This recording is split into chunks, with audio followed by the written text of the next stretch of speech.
Hello viewers, నేను doctor Suma, consultant 39 fertility centre, Vijayawada. IVF గురించి ముఖ్యంగా తెలుసుకోవాల్సిన కొన్ని విషయాల గురించి డిస్కస్ చేస్తాను. సో చాలామంది ఐవీఎఫ్ ట్రీట్మెంట్ సజెస్ట్ చేసినప్పుడు కామన్గా వాళ్ళకున్న మిస్కన్సెప్షన్స్ ఏంటి అండ్ యాక్చువల్గా వాళ్ళు తెలుసుకోవాల్సిన నిజాలు ఏంటి అనే దాని గురించి డిస్కస్ చేస్తాం. ఫస్ట్ అండ్ ఫార్మోస్ట్ వాళ్ళకున్న డౌట్, మీరు ఐవీఎఫ్ అంటున్నారు, ఎగ్స్ తీస్తారు, స్పర్మ్తో కలుపుతారు, ఎంబ్రియో కూడా తయారు చేసి గర్భసంచిలో పెడుతున్నారు, మరి ప్రెగ్నెన్సీ వస్తుంది అని మీరు గ్యారంటీ ఇవ్వట్లేదు కదా. ఫస్ట్ కామన్ ఎవరికైనా కూడా సక్సెస్ రేట్ ఇంపార్టెంట్, తర్వాత కాస్ట్ గురించి వాళ్ళకి కన్సర్న్ ఉంటుంది, తర్వాత బేబీ అవయవ లోపాలు లేకుండా పుడతారా, అంటే మీరు ఎగ్ తీస్తున్నారు, కణాలతో కలుపుతున్నారు, మీరు ల్యాబ్లో ఇవన్నీ చేస్తున్నారు, మరి మాకు బేబీకి ఎటువంటి ప్రాబ్లం లేకుండా ఉంటుందా, and last but not the least దీనివల్ల మా హెల్త్ ఏమన్నా పాడవుతుందా, ఈ 4 అంశాల గురించి ఎక్కువగా మాకు డౌట్స్ అడుగుతూ ఉంటారు. సో ఫస్ట్ అండ్ ఫార్మోస్ట్, మాకెందుకు మీరు గ్యారంటీ ఇవ్వలేకపోతున్నారు, మీరు ఇన్ని చేస్తున్నారు, మేము ఇంత ఖర్చు పెడుతున్నాము, మేము ఇంత దీనికి సంబంధించి మేము ఇంత కష్టపడుతున్నాము, మరి మీరు 100% గ్యారంటీ ఇవ్వట్లేదు కదా. సో ఐవీఎఫ్ అనే పద్ధతిలో ఆడవాళ్ళకి ఎగ్స్ తీసి మగవాళ్ళ స్పర్మ్తో కలిపి మనం ఎంబ్రియోని ఫామ్ చేసి మనం గర్భసంచిలో పెట్టగలం.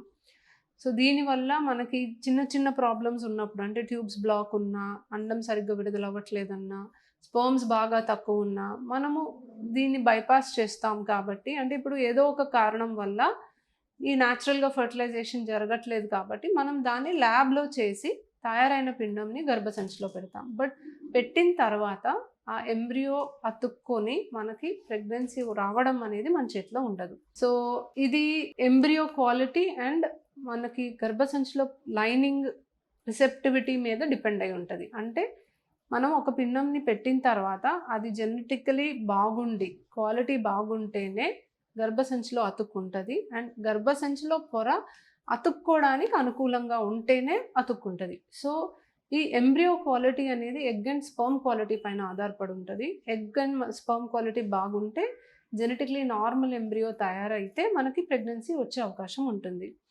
సో ఫర్ ఎగ్జాంపుల్, ఇది న్యాచురల్ ప్రెగ్నెన్సీలో కూడా హస్బెండ్ వైఫ్ కలిసిన వెంటనే ప్రెగ్నెన్సీ వచ్చేది.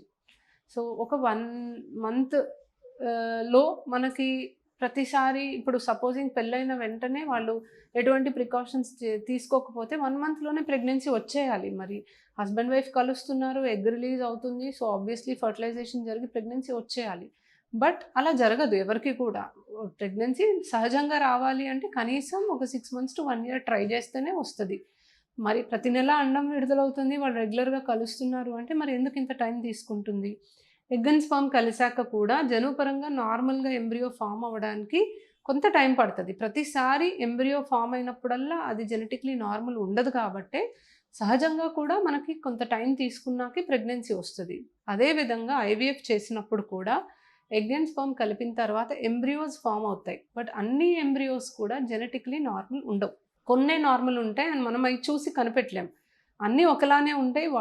చూడడానికి ఏది బాగుందో మనం అది బెస్ట్ సెలెక్ట్ చేసుకుంటాం. మార్ఫాలజీ బాగుంటే పెట్టిన తర్వాత అది ప్రెగ్నెన్సీ వస్తుందా లేదా అనేది మనం రిపోర్ట్ వచ్చే వరకు కూడా చెప్పలేం.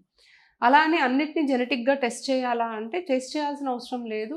ఆడవాళ్ళలో ఏజ్ ఎక్కువ ఉన్నా, రిపీటెడ్ అబార్షన్స్ అవుతున్నా, అలాంటి కండిషన్లో తప్ప ఎంబ్రియోస్ని జెనెటిక్ టెస్ట్ మనం చేయము.